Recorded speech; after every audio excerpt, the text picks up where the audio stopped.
गेल्या दीड वर्षापासून ज्यांना प्रतीक्षा होती की शिवसेना कोणाची, त्याचा निकाल आज लागलेला आहे आणि राहुल नार्वेकरांनी जो आहे तो निकाल दिलेला आहे। त्यामुळे शिवसेना शिंदेची असा निकाल त्यांनी दिला आणि याच विषयी बोलण्यासाठी आपल्या सोबत आमदार बच्चू कडू आहेत। भाऊ, काय सांगणार? निकाल आलेला आहे, राहुल नार्वेकरांनी निकाल दिले आहेत, शिंदेची शिवसेना झालेली आहेत, पूर्वाश्रमीचे शिवसैनिक म्हणून काय प्रतिक्रिया?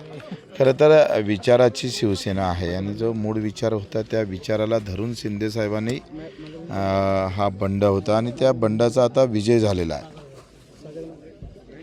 काय सांगणार अपात्रतेसंदर्भात याचिका दोन्ही गटाच्या वतीने केलेल्या, परंतु त्यावर त्यांनी कुठलाही निकाल दिलेला नाही आहे, याचिका फेटाळलेल्या आहेत। दोन्ही गटाचे आमदार जे आहेत त्यांनी पात्र ठरवलेत, कसं पाहता? त्याला मला वाटते सगळ्यांचं समाधान त्या निकालामध्ये आहे।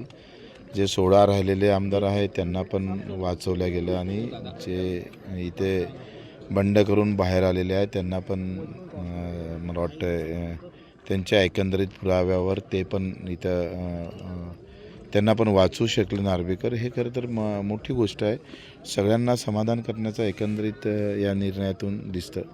भाऊ, सर्वांचं म्हणणं होतं, म्हणजे विरोधकांचं म्हणणं होतं की 10 तारखेला मुख्यमंत्री बदलेल, नवीन मुख्यमंत्री, पण आजच्या निकालावरून असं सांगण्यात आलं की मुख्यमंत्री एकनाथ शिंदेच कायम राहतील। आता राहीन, पुढं पण राहील, म्हणजे 2024च्या निवडणुकीनंतर देखील बिलकुल आता काय स्पष्ट झालं। आगामी निवडणुका एकनाथ शिंदेच्या नेतृत्वात लढवल्या जातील, लढवाच लागेल, पर्याय कुठे आहे? आगामी निवडणुका ज्या आहेत त्या एकनाथ शिंदेच्या नेतृत्वात लढवल्या जाईल, पर्याय नाही, अशी प्रतिक्रिया बच्चू कडून दिली। कॅमेरामॅन अनिकेत दातोंडेसह मी स्वप्नील उमाप, TV9 मराठी, अमरावती।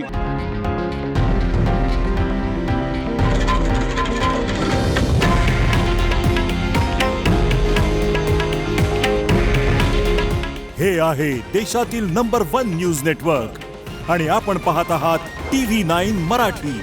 काळजी तुमची, हित महाराष्ट्राचं।